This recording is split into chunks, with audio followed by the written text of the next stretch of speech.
Welcome to AM. My name's Richard Conway, and this is the platform for Agegroup Multisport athletes to showcase their journeys.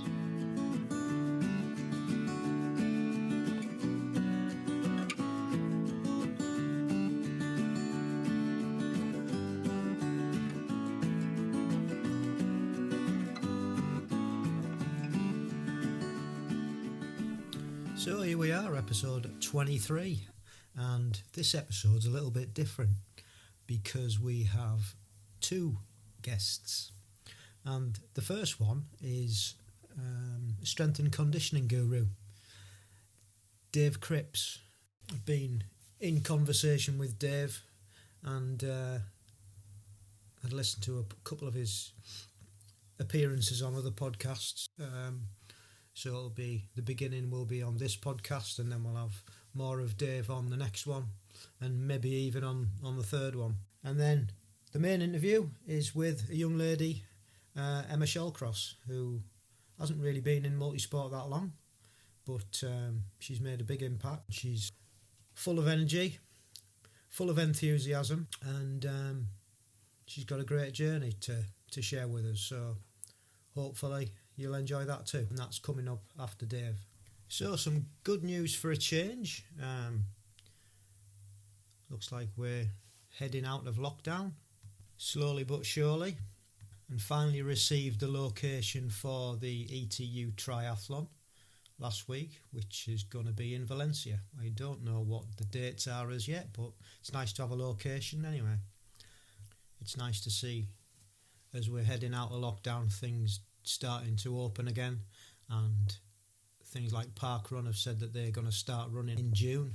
Yeah, it's still a fair way off, but there's light at the end of the tunnel now, so that's pretty good. And we finally had some decent weather. Blue skies, sun's been out and the temperatures are rising, so that's been great as well.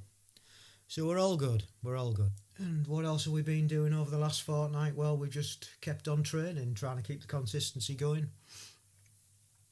Went out for a mega long run the other day, 28k by the time I'd finished. I didn't intend to go for that long or for that far, but I was like Forrest Gump. I just kept running and running, so legs suffered for it the next couple of days, but yeah, I really enjoyed it. Right, on with our first guest, Dave Cripps. As I said, strength and conditioning guru of Tri Tenacious. We had a really good conversation and a really nice guy, so see you on the other side. How are you? I'm good, very good. Yourself?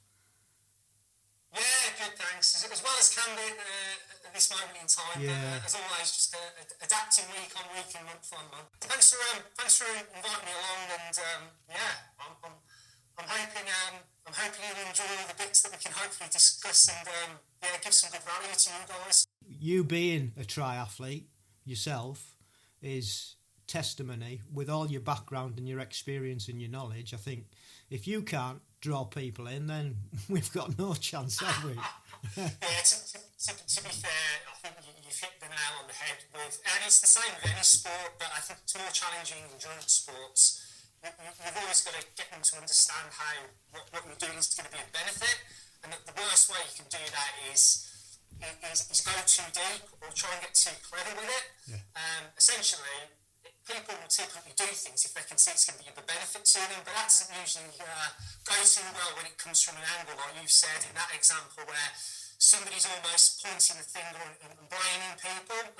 I think the reason why S&C hasn't permutated particularly well into endurance sport is outside of the very, very top level, like elite world class level, there just hasn't been a filtering through of really good information, but in a way that people can understand. So it's just kind of got lost in this mishmash of uncertainty, which is why people, through no fault of their own, end up doing things that maybe they could do a bit better. But again, that's not their fault. It's just it's the nature of what they've got their hands on and what they can listen to and what they can do. Yeah, so I think the first thing I would say is that I'm not gifted at all genetically in terms of my physical qualities. So I was never particularly fast, but I wasn't particularly slow. I was never the best cross-country runner at school, but I was never the worst. I was kind of just like an in-betweener. So really a jack of all trades, but not great at everything. But I love my sport.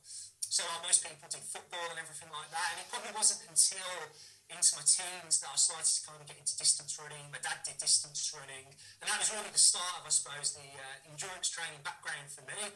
But I think because I knew I was never going to climb to good heights at that, and you know, be a professional athlete or anything like that, you always kind of look, well, how can you be involved in sport in other ways that you can really make a difference? And when I started to go to university and do my sports science degree and then did my master's degree, that gave me time to really understand how I could make that difference and what I was passionate about, but what I was actually good at as well.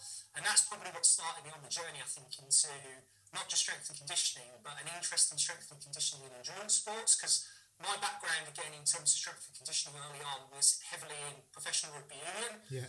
So for the 7 years I was at Leicester Tigers, those guys aren't built to run marathons. In fact, they can think of nothing worse to do.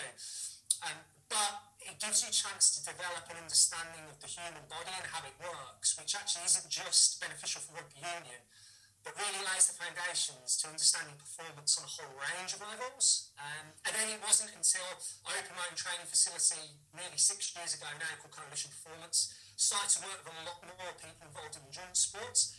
Weekend warriors, right through to like people who ran county level, national level, cycling, triathlon, and that was really the biggest and best opportunity to really start enjoying being able to apply S&C to those types of people, alongside my own trials and tribulations in triathlon. So some Olympic distance triathlons, did a half Ironman a couple of years ago, which again just make you think you're relatable as a coach. Yeah.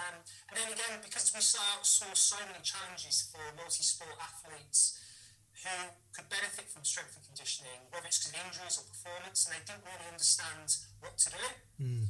We started to see that we had more and more people coming to us, and it was about, well, we're making a difference to people who we can see in our geographical area in around the West Midlands, but what about all the other people across the world where there isn't just access to this type of information? How can we help them? And that's really what started Tri Tenacious, which was the online strength and conditioning support that we provide to multi-sport athletes across the globe now. So that's kind of a whistle-stop tour, I suppose, of myself and strength and conditioning as well. What was your first race then? And you said you did Olympic distance and half. And are you still involved in training for anything? Or? Yeah, I think, well, first of all, I think when you do strength and conditioning, you've always got to be training. You know, you've got to be keeping your coaching sword sharp as such. But yeah, I remember my first Olympic one I did. I'm a bit strange in some ways. I've never always wanted just to start like at the lowest level and build up. So like, I did a half marathon and then I didn't bother with a marathon. I just decided to do an ultra marathon, and then triathlon, and I thought, well, I'll just do an Olympic. And that was a memorable moment because I'm a decent cyclist, a better runner, but I'm a bad swimmer. Yeah. And that was a real eye-opener. I didn't do enough open water swim practice, as I'm sure many people will appreciate. My fitness was challenged, but my skill of swimming was completely unprepared. And that was an eye-opener. Then when I went to Weymouth and did a half Ironman in pretty atrocious conditions as well. Again, that was another great eye-opener as well, to get a lot closer to understanding the psychology and the challenges that people who you coach go through. I never played rugby, even though I coached for 7 years at Tigers with England players, because in strength and conditioning, on the face of it, you don't have to. No. But there's no harm in understanding and putting yourself in the position of the people you work with to understand them better. And I think that's where that's been a huge benefit. But I've continued. My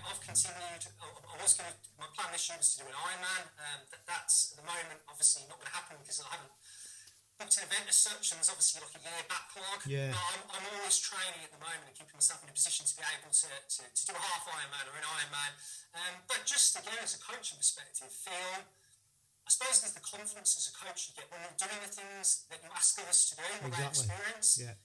You can just relate to them so much better. So, my feet never get put up. Yeah. I'm not the best, but I try my hardest. Yeah. Well, that's it, isn't it? And it's quite refreshing to hear somebody say that, I'm Mr. Average, but I'm doing it because exactly what you've just said, because you want to be involved and know what your clients, for a want of a better word, are going to go through. It's really good. So why should we, as multi-sport athletes start, if we haven't already, strength and conditioning training? So I think the starting point would be commonly for people to get quite technical and deep with the ins and outs and science. But on the face of it, the first point is we know that if a multi-sport athlete, say a triathlete for example, includes strength and conditioning, strength training in the right way into their training regime, the improvements that they'll get, not just in power and strength, but also in their endurance, will be greater. We know that not just anecdotally from people we work with, but if you look at science in swim, bike, or less so swimming, swimming's an area that hasn't been researched as much, but particularly in cycling and running, if you add strength training into your programme, we know that you're going to get improvements, and those improvements range from not just being able to move quicker for short distances, but we know can last for events that go on for hours, so whether we're talking about half marathons, ultra marathons, velos, whatever it actually is. And essentially the way we describe it is it gives you the ability to be able to perform a certain distance faster. So it's what we call efficiency. It enables you to be able to hold a faster pace for longer, so we call it economy, or it allows us to be able to perform a certain distance and speed using less energy. It's what we call economy. So we basically say it's a bit like the miles per gallon in your car. We know that if people include the right type of strength training, it can allow them to almost have better miles per gallon. So they can either move faster over a given distance, so example, I don't know, like a 10k run, or they can have the ability over that distance to be able to just use less energy, be more economical. So all the detail aside, that's always the key thing that we introduce as to why if you include strength training, they're the benefits. Whereas we know that if you don't do strength training, those things won't improve to the same degree. Obviously, that's within the circumstances. If you could take two exact same people doing the exact same training program, which you can never do. But again, if we look at scientific studies and we compare the groups that do the strength work, the groups that don't do the strength work, and they're doing similar endurance programs, the gains in endurance qualities as well as speed and power will be greater in the group that do the strength work compared to the group who don't do the strength. When you're talking about people who are they can go further or they can get faster, are those different exercises that they've got to do to hit those different capabilities?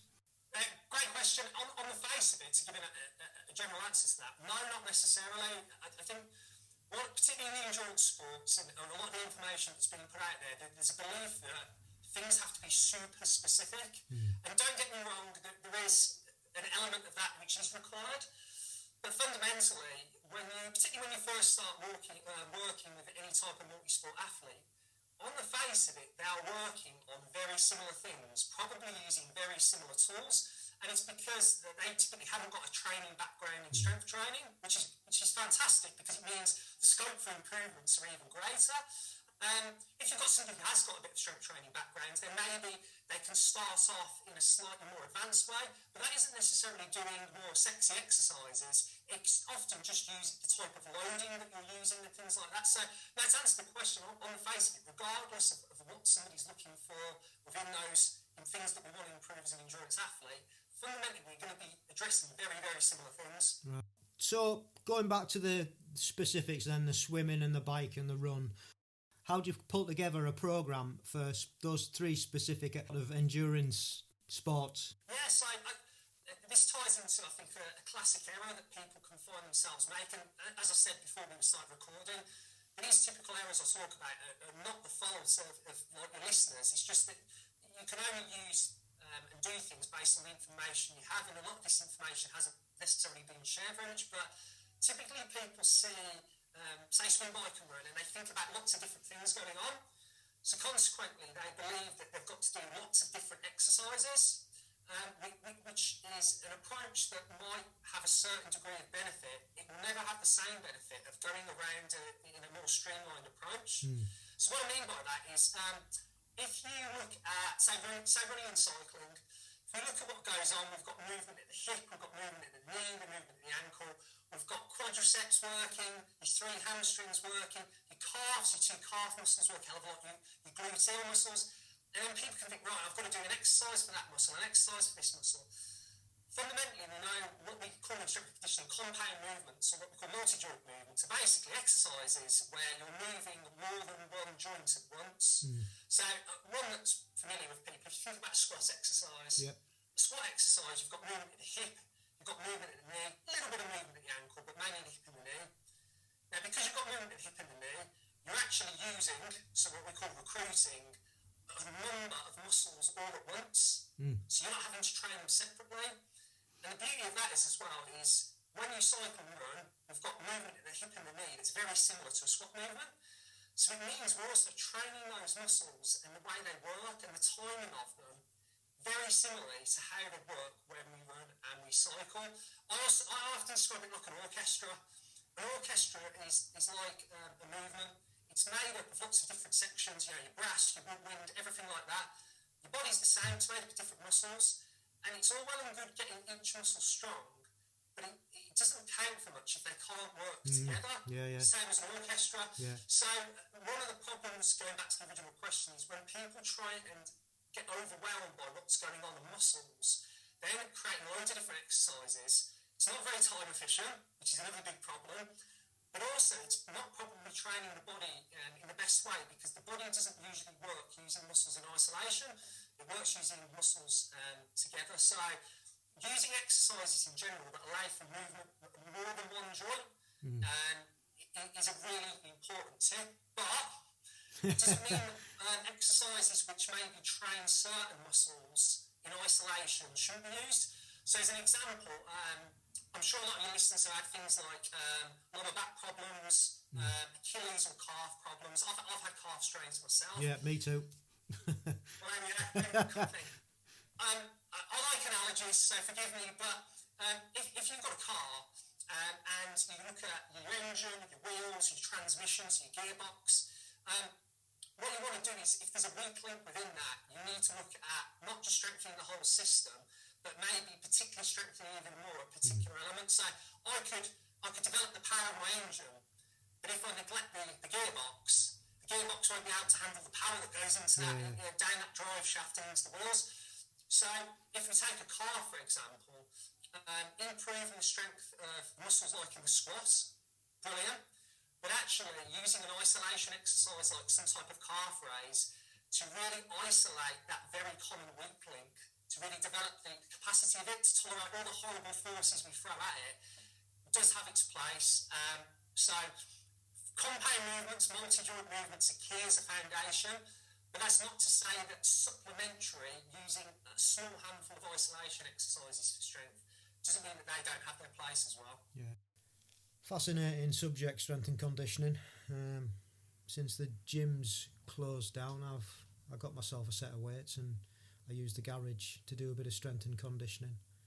It's something that I've always been into, weight training of one shape or form, but to actually try and specialise the exercises into the swimming and the biking and the running, that's a whole different ball game.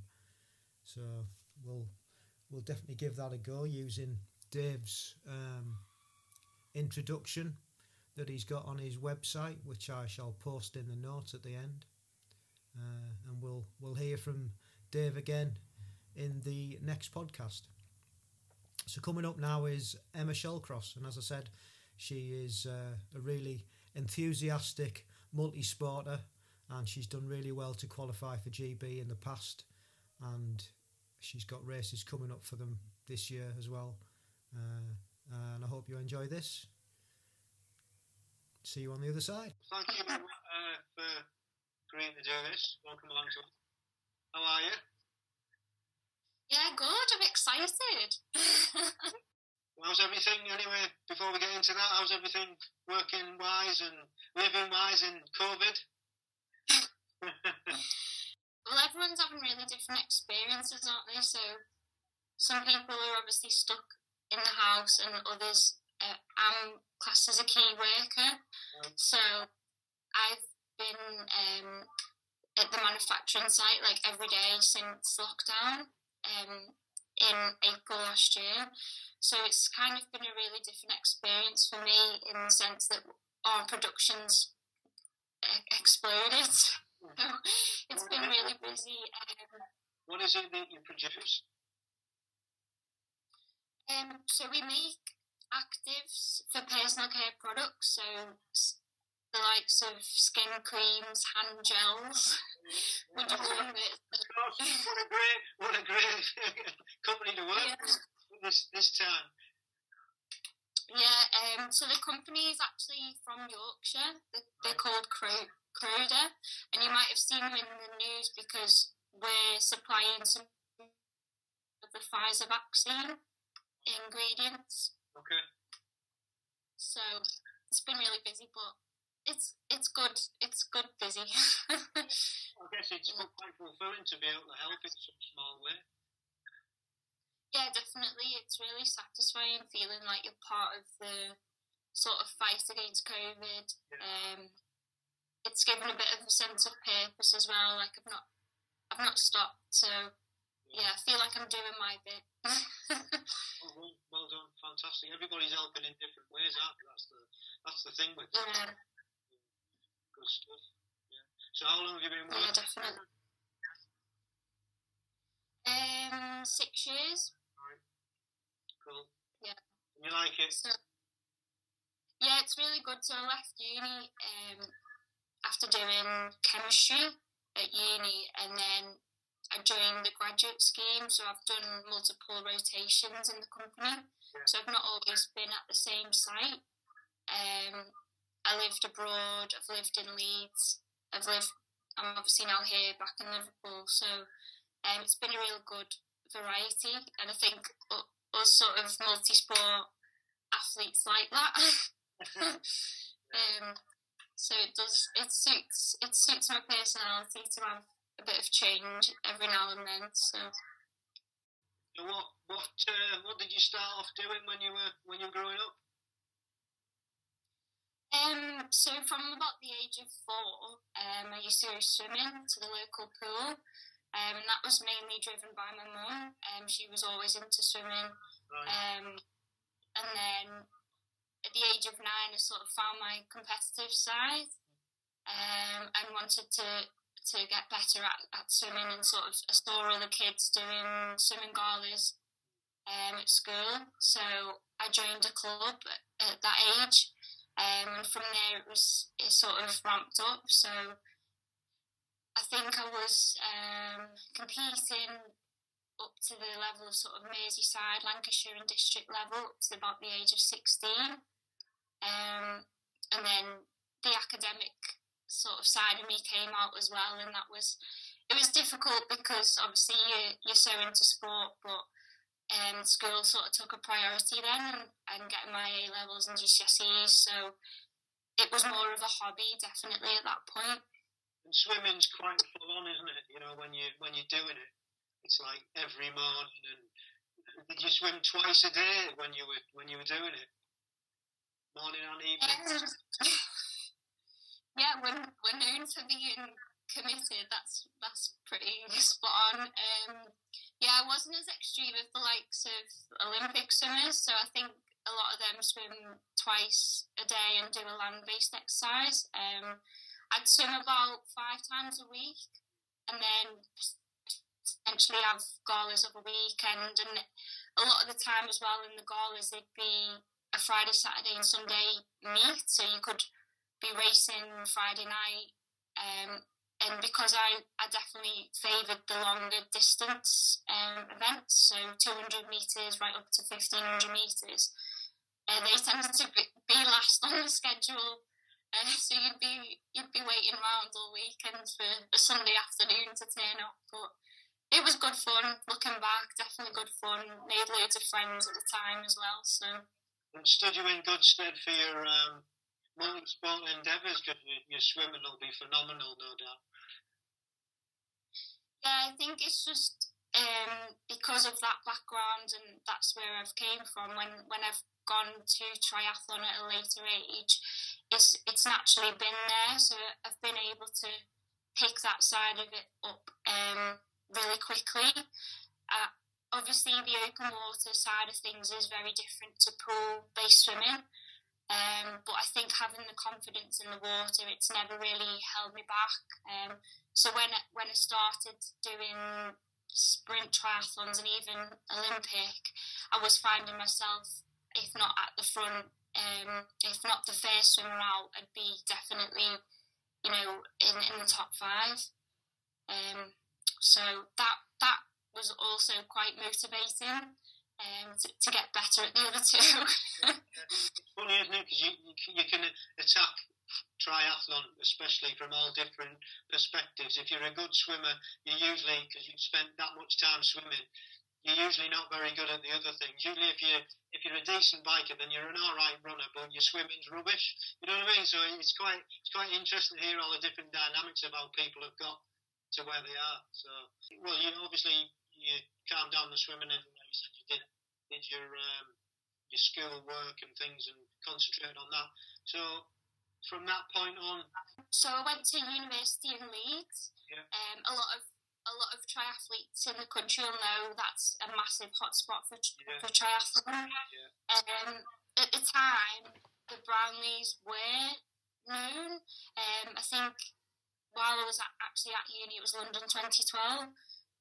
So that was massive for the city and the university itself. Yeah.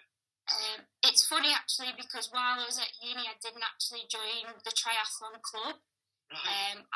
I was part of the swimming and waterpolo team. So I kind of sort of stuck to what I knew. Made the transition between a swimmer and dabbled in waterpolo as well, which was quite brutal but also very fun socially. But yeah, it was only after university that I sort of discovered triathlon. So obviously I'd seen other athletes at the university training hard, racing, and it was definitely inspiring to see that. And after university, I wanted a challenge. I knew I liked to try different things out. So it was more about getting the career I wanted, but also having a hobby that would challenge me, and triathlon was definitely able to do that. Yeah. And were you around the campus that Brownlees and people were training at the time? Yeah, so they'd be at the university swimming pool. Right. We'd see them of a morning or of an evening. I didn't really see them cycling, because obviously they'd sort of go out up into the hills of Yorkshire. But there was definitely noise on campus about them. It's funny though, because since 2012, 2014, social media has become a massive part of everyone's life. And it just seemed that back then, social media wasn't really a thing. Yeah. Now I think you can get information to a button, on Twitter or Instagram, and you can see where people are or where they're training, and that just didn't exist back then. So it's really interesting to see how things have changed. For me, when I did the ITU Olympic distance Leeds World Triathlon event, that was in 2016, and for me that was a pinnacle for the city, because not only had they had such success with the athletes through the universities and that sort of thing, but it was a showcase to the rest of the world and showing what sort of event the city could put on. So it was a real celebration, really, taking part in the event. Was that the first time they'd done it, 216? Yeah, that was the first time. Yeah. It was a bit of I remember doing it, and I know it was a bit of a logistical nightmare. I know there was a lot of issues with getting sort of your bags and stuff back and forward, and it was it didn't really go down too well. However, I didn't do the next year because I was all right, but my wife was hanging around Leeds waiting for a bag to come back, and in the end we had to go back to Roundhay Park to pick it up, and she had a dad's job. That's all she had. So we didn't do the next year because we thought we'll let them iron out all the problems, and then they changed it all, didn't they? And the third year, they made progress. The second year, the third year when we went back again, it was totally different. We really enjoyed it. The course is brilliant. fantastic swim in Round Day Park, great bike course, and then the run around the city centre. It's got everything. But, you know, like they knew they just have to iron these problems out, don't they? And they seem to have done that. I'm down to do it. Well, I was down to do it last year, obviously didn't take place, but I'm down to do it this year again. But we'll have to see on that one. But yeah, I really enjoy that course. I think it's really good. So was that your first Olympic distance? Yeah. So before that, I'd spent some time in Spain, living near Girona, right. And that was with work. And I'd sort of lived the dream of the Spanish lifestyle, swimming in the sea, riding my bike in the mountains and running on the coast or in the trails. So I'd came back to the UK that year and I was a lot fitter, I was a lot stronger, and I felt more confident across the 3 disciplines. So I'd sort of set myself that challenge of, I'm just going to go and do an Olympic, because I'd only ever done sprint at that point. And after doing that, I wanted the GB age group best even more. Just backtracking a bit though, because you said you'd done water polo and swimming at uni. How long after you'd finished uni that you got into triathlon, and how did that come about? It was pretty much within 6 months. Right. So I had finished uni. I was still swimming and running, casually. It wasn't really for anything in particular though. And I lived back in Liverpool, and there was a Go Try initiative back then that was launched by Triathlon England and British Triathlon to sort of reach out to people in communities who'd never tried multisport before. So I went down to the local leisure centre, so Wavertree Lifestyles, which is a 50-metre pool. We're quite lucky to have that here. That's a good place to swim. Yeah, definitely. So that was sort of my first taste of swimming in a pool. They had studio bikes set up on the pool side, and then we'd run out the fire exit around the field. Yeah. And from that point, I was loving it. I just wanted to do a proper event, an organised official event, and that's sort of when I moved to Spain with work that I was on the hunt then, and I didn't have to look far. The Spanish, as you probably know, love triathlon. Yeah. I was doing one a month, really. Really?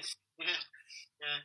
Fantastic. And I bet it was fantastic weather to do them in as well. So did you take a bike and everything over there with you, or? Of course. Yeah. Yeah, be a sin not to, I think. I was out there with all the kit. Yeah, cool. Excellent. What an adventure. Yeah, brilliant. So you came back to Blighty, back to Liverpool? I did, yeah. How did it go from there then? You got back, obviously work took priority, getting back to that, and then you found your feet into the multisport again? Yeah, so I came back, and having done the Leeds ITU race, it just gave me more focus and sort of seeking out how I actually qualify for the GB age group team. So obviously I'd gone on the website, I'd seen other people at sort of those races and asked how you do it, and from that point I identified for the year after, because obviously it's sort of you qualify a year ahead. I was sort of planning which events would suit me based on location and also the time of the year. So I gave Southport Triathlon a go, which is obviously down the road for us. On your door? Definitely. Did you come out of the swim with a big black muffly face? Yeah. I remember because a couple of my teammates, they went down there to qualify. I'm not sure which year it was. And I remember that one of the pictures of one of the girls, and she come out and she had this big black moustache of a face going on. And I'm like, what were you swimming in, for God's sake? Yeah, it was exactly that. I think it was the quicker you could get out, the better. Yeah, she said it wasn't great. Yeah, I mean, being a swimmer, that's that's another advantage. yeah, you weren't in there that long, were you? Let's face it. Yeah, it's another sort of hurdle that probably would put people off, definitely. But for me, it was, well, the quicker I kick and move my arms, the quicker I can get out of this mud bath. Yeah. So what qualification was that for? What were you trying to qualify for? So that was actually trying to just get a time for a aquathlon. Right. Oh, okay, yeah. Yeah, so it was a Southport sprint triathlon. I'm not sure if the listeners are aware, but when you're trying to qualify for a aquathlon, because there aren't that actual many organised events, you can often submit a time for your swimming and your run, within a certain percentage of the winner. And based on those times, because my swimming was obviously there, it was more or less about my run, whether that was strong enough. I was able to qualify for Ibiza in 2018, so that was the Europeans. Yeah.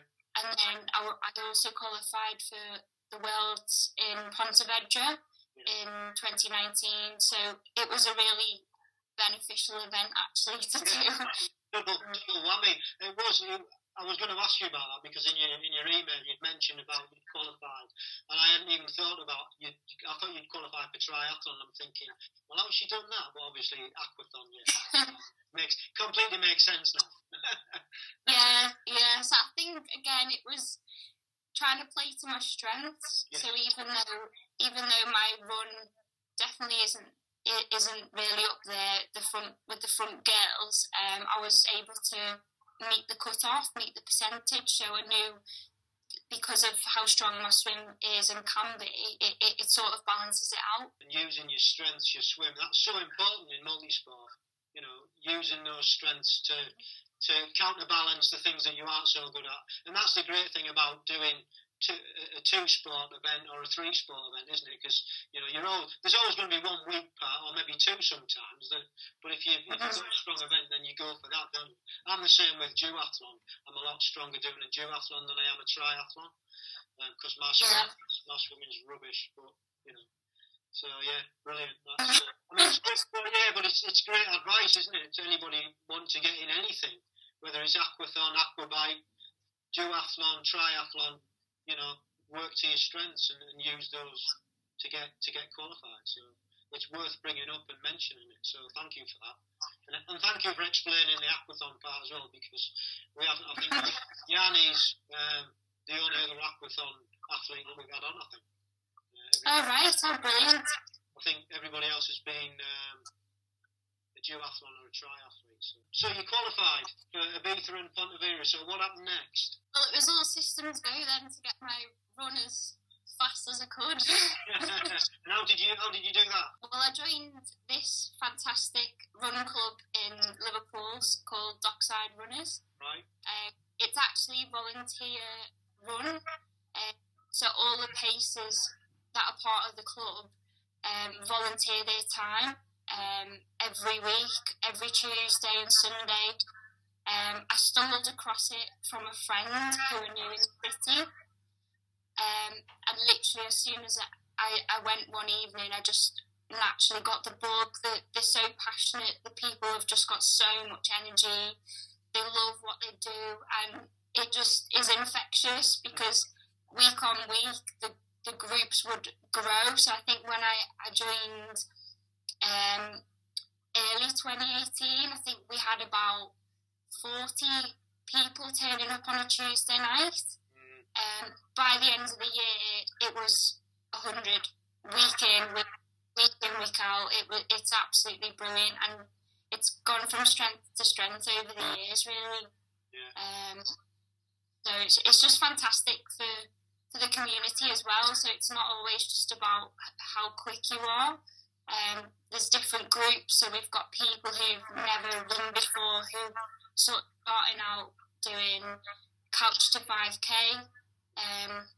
right through to the likes of GB Agegroup, duathletes, triathletes, and all in between as well. People raising incredible amounts of money for charity, doing ultra marathons. It's just, the list is endless, and I don't know how you couldn't love that, really.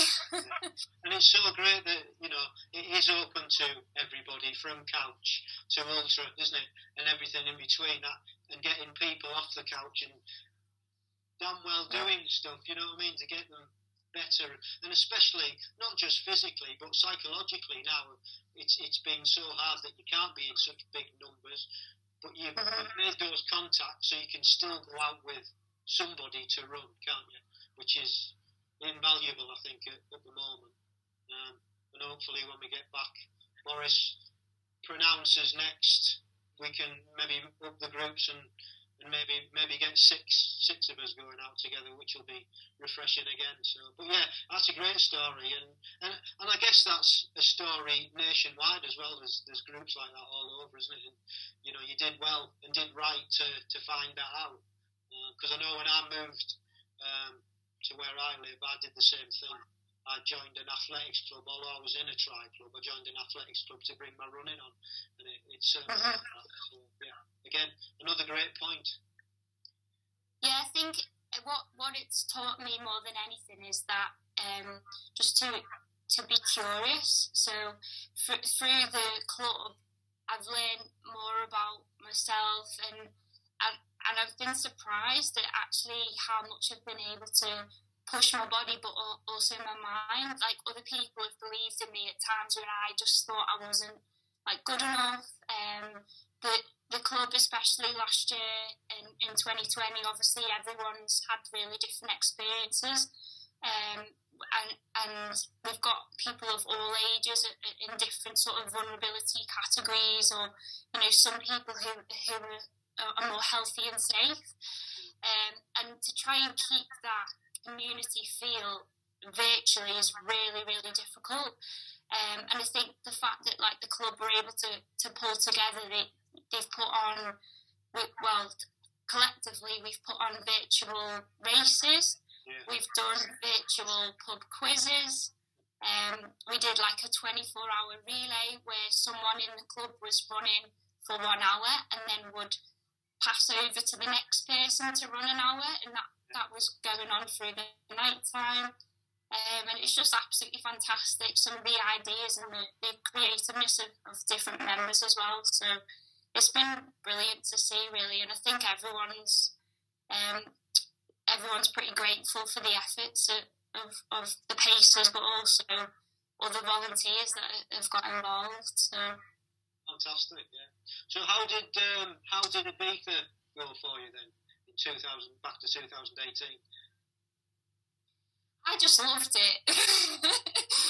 I'm from Liverpool, so we love a party. Yeah, I mean, to be fair, there wasn't much partying going on, as you can imagine, because I was very much in competitive mode. But for me, it was all about the experience. You know, the first time of pulling on that GB suit is just, you can't explain it. It's, you know, you've had your own story to get to that point anyway. To actually toe the line is just, yeah, it's such a sort of like brilliant moment. The actual race itself was quite tough, so they took us out on this Captain Birdseye ferry that was like playing random tunes at the time. It was really choppy on the water. Everyone was just kind of looking at each other thinking, are we going to make it?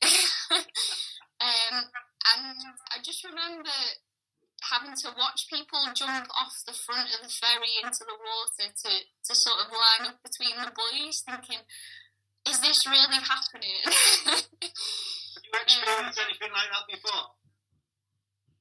No, never. Have you done a sea swim before? I've swam in open water. I'd swam in Spain when I lived there, but it was all off land. You know, you were sort of already going off land, doing a loop and coming back in. But this was a very new experience. Starting in the middle of the ocean, like the sea, having to swim. So was it a straight swim? Was it a straight swim back to the shore then? No, it was a bit of an L shape. Right. So you'd swim straight ahead, turn left, swim maybe 600 metres and then turn right, and you see the ramp then to get out. So again, it was a bit of a test of vision, trying to scout the boys as well. But yeah, it went well. I did as well as I could, I suppose. You enjoyed it? Yeah, I loved it. I think I finished 12th in my age category. To be honest, I didn't really go with a specific position in mind. Again, it was all mainly just to enjoy myself and embrace like all the experience. But to come away 12th, I gave myself a bit of a pat on the back for that. Quite right as well, quite right. So after that, what was the next phase? So it was very similar in terms of I went then on to Pontevedra about 5-6 months later. Yeah. It was a very similar setup. So obviously, Spanish run, they know exactly what they're doing out there. A mid-water start. We seem to be swimming up this really strong current of a river. I don't know if other listeners were in Pontevedra as well, but I definitely remember swimming against the current the first part of the swim. But then as soon as you hit that corner and we're coming back, it was a free ride home, really. Nice. My kind of swimming. Yeah, exactly. So again, that was just a different experience from Ibiza. The run I found quite tough because it was hot. It was April time, and I think it was around lunchtime, the race. So, we're not quite used to those sort of like high 20s, early 30s temperatures here. So it was more about just sort of clinging on. But yeah, again, it was a brilliant experience. Like just to run and finish on the blue carpet is a great memory to have, to be honest. So, it is, yeah. And then after that, I wanted to really ramp up the bike. So I've always sort of loved the bike from when I did go try, but I just wasn't really sort of strong or powerful enough. I think it takes quite a few years to build that into your body and your engine, really, to get those miles in the legs. So then that year it was all about trying to qualify for a triathlon for the age group team. So I'd set my sights on the 2019 World Championships, so the Sprint Triathlon Championships in Lausanne. Okay, yeah. So again, like previously, I'd checked out which races were the qualifiers for Lausanne, and I trekked up to Redcar on the north-east coast. I saw that in your email. And I'm not sure whether I was there. I've done Redcar, and it was, I can't remember what year it was. Don't know whether it was 18 or 19, but when you mentioned about the weather, oh man. Was it 19 where they didn't know whether they were going to let it go ahead or not? I think that was 18 when I did it. That was 18 then, yeah. Yeah, so the weather was so bad, the rain and the wind, and they almost changed it to a duathlon. Oh, yeah, yeah. Which is my worst nightmare. And I was almost in tears because this was sort of my only chance at qualifying for Worlds. I think the other events had either sold out or the dates clashed with something else that I had on. Yeah. And for me, it was, I needed to do that swim. So when they kept it, I was happy. Fortunately, they let it go, didn't they? I remember me and one of my teammates who's 74, bless him, we were stood there watching and thinking, I hope this doesn't go ahead. I hope this doesn't go ahead. And then next thing you see all these because the ladies went off first. All these brave ladies went in the water, and we're like stood there talking to each other, thinking, well, we're going to have to go in there now, aren't we? We can't now, you know. But you're right, it was horrendously windy, and the bike was really windy, and it was wet. And needless to say, I didn't qualify. But, yeah, so well done for qualifying in that. Thank you. Yeah, it was pretty brutal. I actually ran a PB that day. Yeah. So I think it was more out of desperation just to finish. Because it was a really twisty run as well, wasn't it? It was a bit, you couldn't get any sort of momentum going. You were like, stopping and starting all the time. It was a bit of a... Yeah, I remember there was a bit, it's like around like a leisure park, so you're going up steps, you're going around a playground. Yeah, so what was that? That was qualifying for Lausanne. Yeah, and that was it. I got my place in the team, so I'd done the job, and I had a year to train, so that was sort of my goal then. Between 2018 and 2019, for the whole year, it was all about Lausanne, getting the bike miles in, and getting my run fitness up, to be as strong as I could really for Worlds. So. How did it go? I loved it. And what's Lausanne? Well, yeah, exactly. Yeah, it was absolutely brilliant. The event itself is just something else, because to swim in Lake Geneva and have the Alps opposite you is something off a postcard, I think. Yeah, it was fantastic, and the swim was really the water itself was calm, but because I think everyone was sort of chaotic at the start to get to the first buoy, it was quite brutal. There was a lot of sort of fists and arms thrown around. I think I came out in the top 20 from what I remember, so I was pretty happy with that, based on we've now had to step up to sort of world level from aquathlon to the triathlon. So the bike was fun. It was very varied, which was great, because there were aspects of the route which you could really get into a sort of TT position. It was draft legal as well. All right. Which was good. So I managed to get into a group of 6 girls. And we sort of rotated round a bit like a chain gang, up until the point where we'd get to the huge hill. I'm not sure if anyone's mentioned that before, but that sort of separated out the strong climbers from the weaker ones, and that really did then break the race up, because all of a sudden you weren't in a pack of 6 anymore.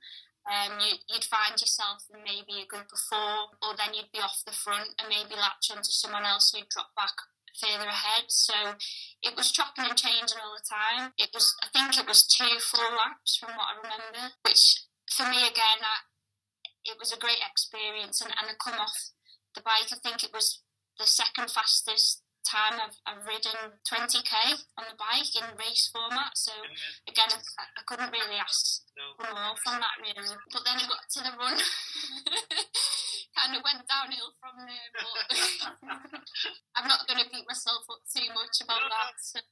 But it's all these things are learning, aren't they? And you just develop it as you're going now, and that's the beauty of it. You've got a long way ahead of you, so you've got to take all these things and learn from them, and grow and develop and get better. That's it. That's the point, isn't it? And have fun along the way. That's the, as I say at the end of every program, just enjoy the process. That's really good. Yeah, definitely. I think the last sort of kilometre of the run, I'd sort of forgotten all about my time and my pace and where I was. Like I wasn't stressed. I didn't put any sort of pressure, and I just took a minute to look around and thought, wow, like how have I got here? And I was just buzzing to run along that blue carpet. I looked up and my mum and dad were in the crowd as well, so they'd seen me finish and cross the line, and it was one big party really.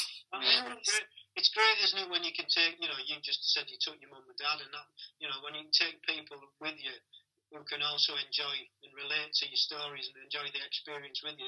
It's just fantastic. We were in Romania and we took my two sons and their girlfriends and my wife, and we all went as a family, and it was just like, yeah, there's a race going on and whatever, but the whole experience and them being there was just, it's memories that you'll never forget, and they'll never forget. Obviously, we're looking to qualify again this year, and so we look where we want to qualify if we want to go on holiday there, and we now say to the kids, do you fancy a trip over there? Won't your dad race? Oh yeah, we'll come. It's just fab. It's it's a thing that when your kids have gone off and they've got their own lives, it's a thing that if something keeps them together and you can go back on holiday together, it's all the better for it. So it's another reason to do it, or another excuse to do it anyway.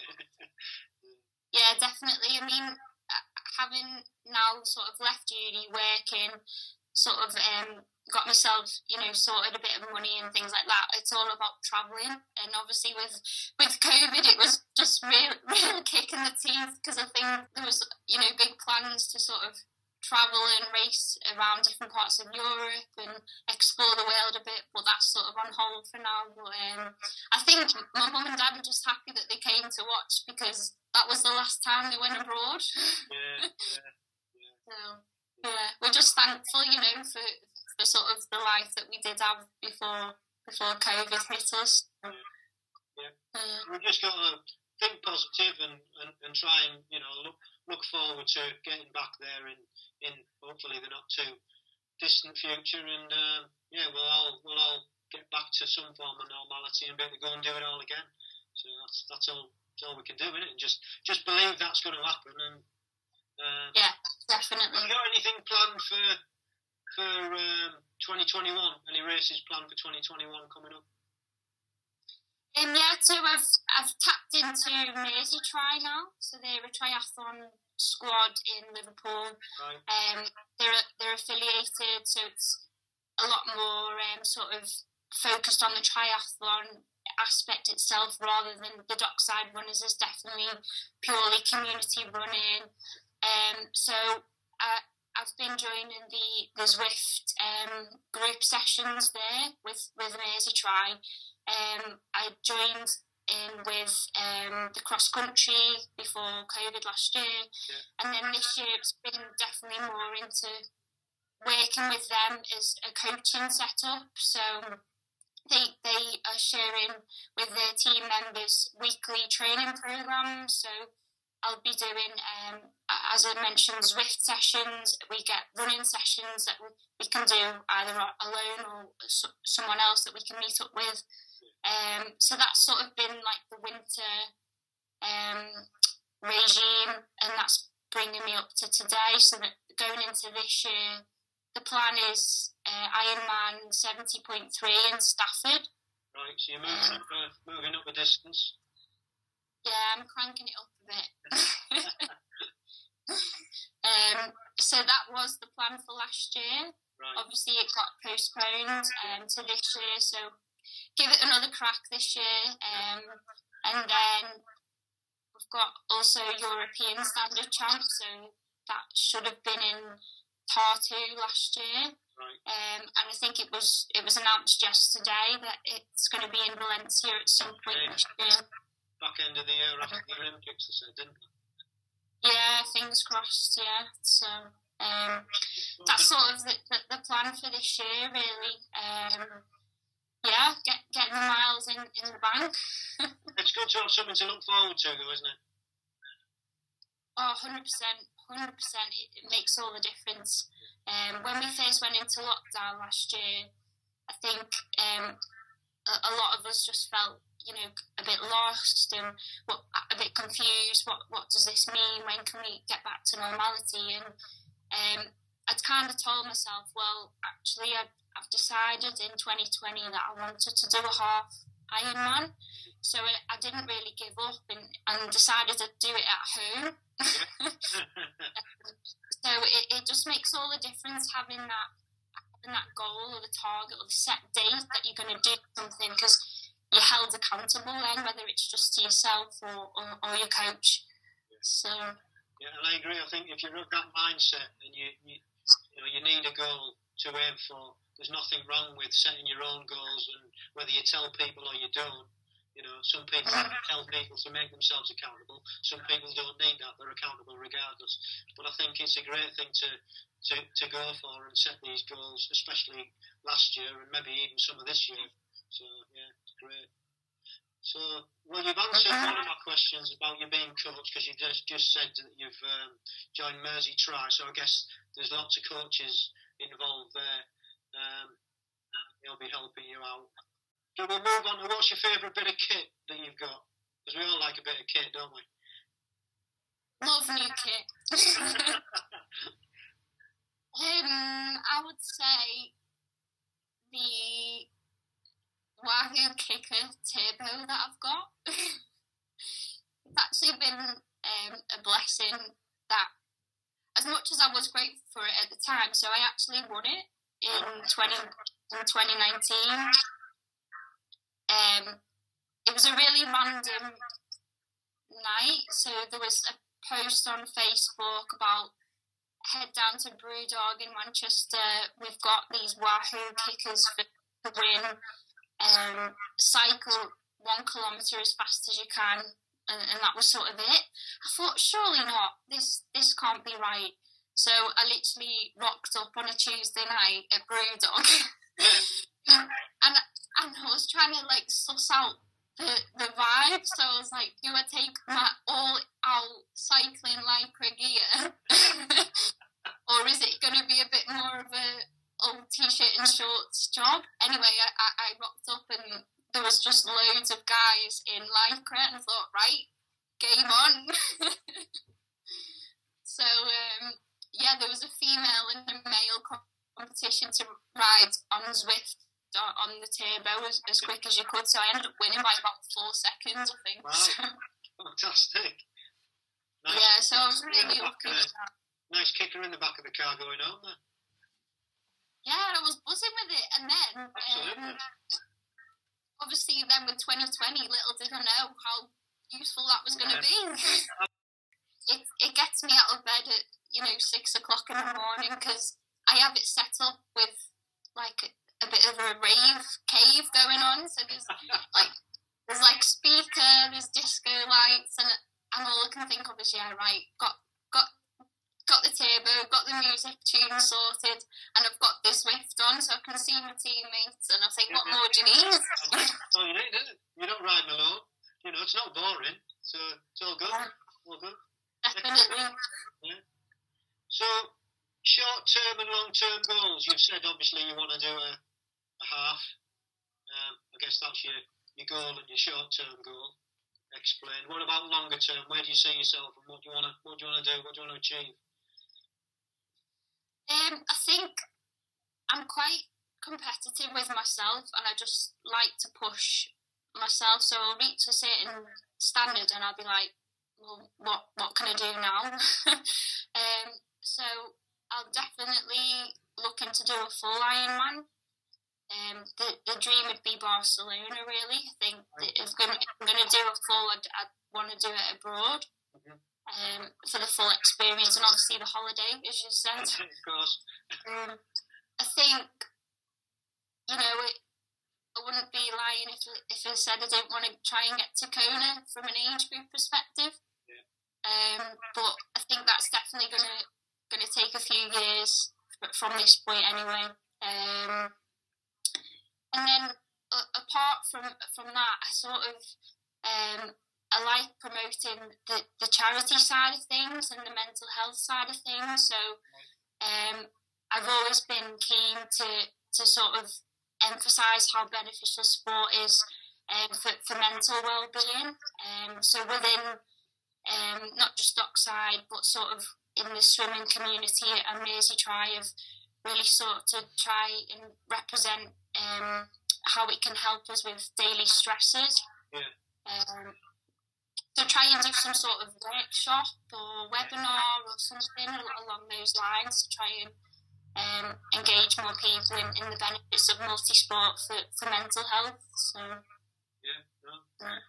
very worthy. Yeah, very worthy. Well, that's great. That's a really good place to to end this interview and chat. It's been really nice to meet you.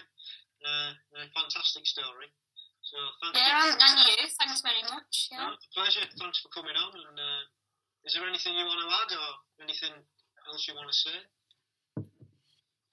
Just want to shout out to all the fab team members in Dockside Runners, really. Doing a fantastic job, not just for the club, but for the city. And Merseyside Tri as well. Obviously, everyone's super dedicated and passionate for the sport, for helping others as well in this in really difficult times. So, yeah, just thanks a lot to everyone who sort of helped me along the way. Family and friends included, and watch this space. Really enjoyed that chat with Emma. So nice to see somebody with such enthusiasm for our sport, and we'll be keeping an eye out for her, as we do with all our guests that have been on the show, to see how she gets on. And I think it's great to see how that she's incorporated using a running club to improve her running. I think that helped me a great deal when I first started. It's great that she's got such good support. So good luck, Emma, and that's it for another episode. Hope you all have a good couple of weeks till the next episode's released. And if you want to get in touch, you can drop us an email at agegroupmultisportpodcast@gmail.com. You can find us on Instagram at amp_1967. You can find us on Facebook at ampgb. You can go to our website, which is agegroupmultisportpodcast.buzzsprout.com, and also on YouTube at ampgb. So thanks for listening. Appreciate it. If you've liked what you've heard, please subscribe and leave us a comment over on Apple Podcast, and that really helps us spread the word out to more multi-sporters. And don't forget, stay safe, keep training, and love the process.